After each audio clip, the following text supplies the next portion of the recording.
You're tuned into Maeder and Friends, the talk show that turns your peaceful drive into a full-blown "why am I yelling alone in the car" moment. Hot takes, daily drama, and zero chill. Let's begin. So the topic I want to discuss today is, what would the signs be that someone truly loves you and it's not just lust? Immediately off the top of my head, someone that does not leave when the going gets tough. So for example, if you lose your job, if you are properly sick, if you have a fight, it goes further deeper than this. When you are at your worst, in whatever situation it is, your partner is still there and sitting there right next to you, almost like a shadow. You know, you can go forward and then they'll be there with you. And then when you need them to lead for a bit, they'll do exactly that. Now that I find is one of my top reasons top explanation what true love actually is. There's a reason why the stat is so important, that it's literally in your wedding vows, right? For better or for worse. I like to look at it as the amusement park effect. So, you have an amusement park, the two of you own an amusement park, and there's lots of fun rides, right? And those represent the good times. You get on the rides and it's all fun and exhilarating, but then there's also those times where you have to do the not so pleasant stuff. You have to do maintenance on the machines, you have to change the trash cans, you have to sweep and clean out the resort, you have to maintain it, because those good times only last so long as you do the groundwork to keep it running. So having somebody that's in it with you, that's getting down and dirty, that's cleaning any rusty parts, maintaining the trash cans, sweeping it out, cleaning it out, changing parts, making adjustments, adapting as things change. Anyone that's in there with you, standing by your side while you maintain your amusement park, that's true love. It's easy to give up when things aren't going the way we want. It's hard to make something work because we love it too much to let it go. And, it could go into directions of toxic or not, but at the end of the day, having somebody that's there with you through thick and thin, that is such a precious quality to have. It's so underrated in modern society and in dating. It's actually looked down upon in a lot of things. A lot of people look down on women, for example, for having a man that might not earn the most money, or he loses his job frequently, but he keeps trying, right? And the woman in this example, she recognizes that he tries his best every day, and she chooses to stand by him because she loves him. Same thing with a man. If the same thing happened vice versa, that's when you know it's true love, because you can find other women or other men that have physical characteristics that surpass what you've got right now. Sure, there's lots of fish in the sea, but if they're not replaceable because of the person they are, you stick around, you fall in love with that. For me, a true sign of love is, I could think of a lot of them, but I'm trying to think of the one that I want to lay out specifically for this. And I'm going to go with active listening. I think active listening is such a true sign of someone's affection for you and their love. Because when you're after somebody for lust, you don't care about how their day's been. You don't care about what they're going through. You don't care about the quiet moments or the moments where they need you to just listen to them. But if you do care, if you do love them, you would be as invested in what's happening in their life as they would be invested in yours. You take the time to listen to them, ask them how their day's going. How's their week been? How's work? Have they done anything exciting outside during the weekends maybe, or time that you've been apart? Taking an actual interest in your life is a sign of pure love, because you are actively trying to engage with this person on levels that's beyond that of just physical lust, right? And sure, lots of people lie, lots of people pretend, but you can't pretend or lie when it comes to the consistency of active listening. Yeah, dude, 100%. And it's not always from the get-go what someone's intent is out of the relationship, which it does suck in the long run. So, if if someone ends up being in that situation, I really hope it comes out sooner rather than later. And then on the active listening, I think generally asking a question and you are excited to know and to hear the response. So like asking how their day was, not just because it's something I have to do because it's a relationship, but genuinely asking it because you want to know and you want to listen and then communicate back. So having that interest is so damn important, man. The thing is, your journey is never going to be straight up. It's like the market when it comes to currencies and that. It goes up and it pulls back a bit, goes up and it pulls back a bit. There's always a bit of a decline before a good incline.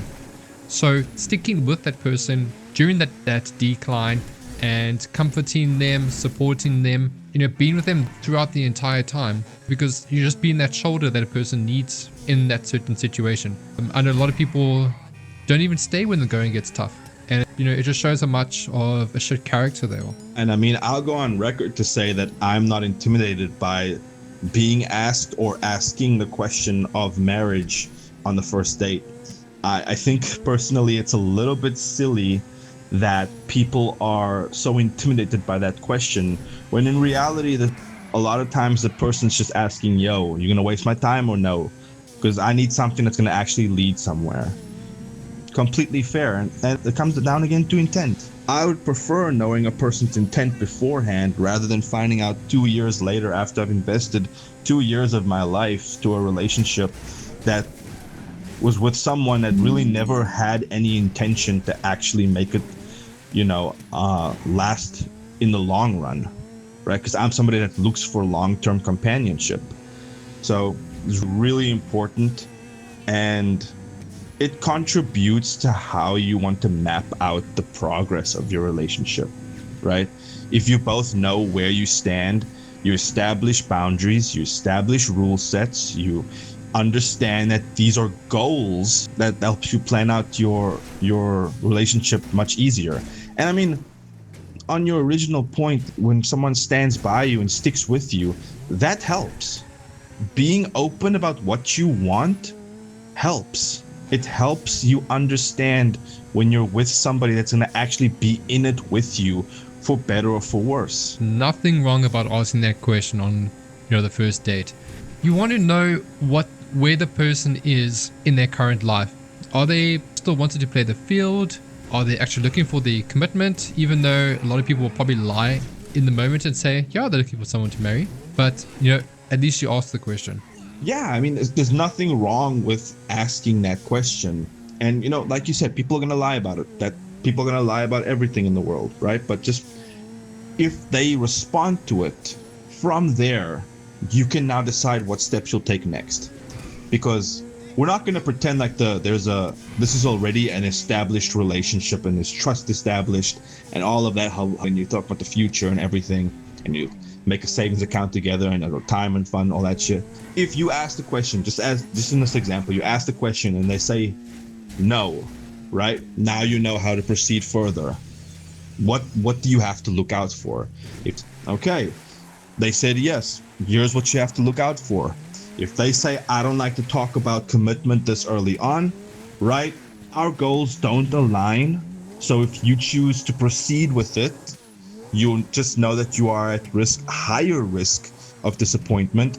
And if you don't choose to pursue it, you end connection with that person and you move on to the next one. And that again comes down to chemistry, right? You're looking for somebody that aligns with your love language, your expectations, your hopes, what you want, which is perfectly fine. You are allowed to prioritize what you want when you are deciding what relationship you get into. Yes, there are selfish or artificial things that you could prioritize, like him having a lot of money, him being really fit, just to name a couple of examples. But based on that person's response to that initial question of marriage, you can know how to proceed further. So nothing wrong with it. There's not a guarantee, because even if they say yes, they are looking for long-term commitment, it can still go either way. But now you know at least, okay, they responded this way to this question. Here's what I'm looking out for next, because you're still in the establishment phase of a relationship, right? You're kind of like To make an analogy, you're kind of picking out a plot of land to start building your amusement park. And so you can notice early on through the setup process whether or not this person's going to be somebody that's profitable to start this amusement park with or not. But yeah, and on to the other topic with, active listening or just active engagement in general. I cannot tell you how awesome it feels if you're in a relationship with somebody and they actively engage with you and make you feel wanted. It is absolutely insane. They go out of their way for you, you go out of your way for them. It's completely mutual spoiling. It's so nice, right? That's why it's so important to love somebody the way you want to be loved, because that way you create this mutual respect, this mutual relationship, mutual love. It's something so simple, but so difficult to find sometimes. And that is actually feeling like you're wanted by someone. A need without being needy in a sense. Almost like feeling complete with that person. And when you're not with that person, you're just like, I just feel empty type of thing.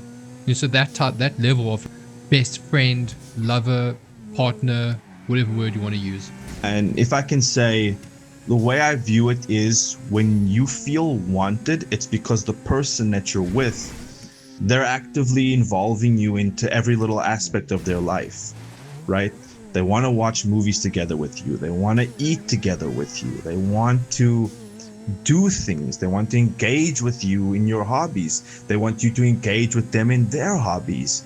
They want you to meet their family. They want you to meet and hang out with them when they're with their friends as well. Like, personal space and stuff is important, but it feels good when your partner actively tries to involve you. I know I'm saying that word a lot in this video, but being active in a relationship is the sign of affection. It is a sign of love. Involving you in everything that they do is a sign of love. They want you around.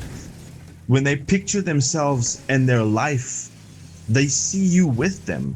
That is what it means to be wanted, to be welcomed into your relationship. I would hope that people feel welcome when they're in a relationship with somebody, because I've been in my fair share of relationships that's super one-sided. It is horrible. Absolutely horrible. Dude, I can't imagine not feeling welcome in a relationship. That is just toxic on another level. That is definitely not a form of love. I don't recommend it. It's not a very good flavor. It doesn't go down the palate easy. But let us know in the comments what you guys think are signs of true love.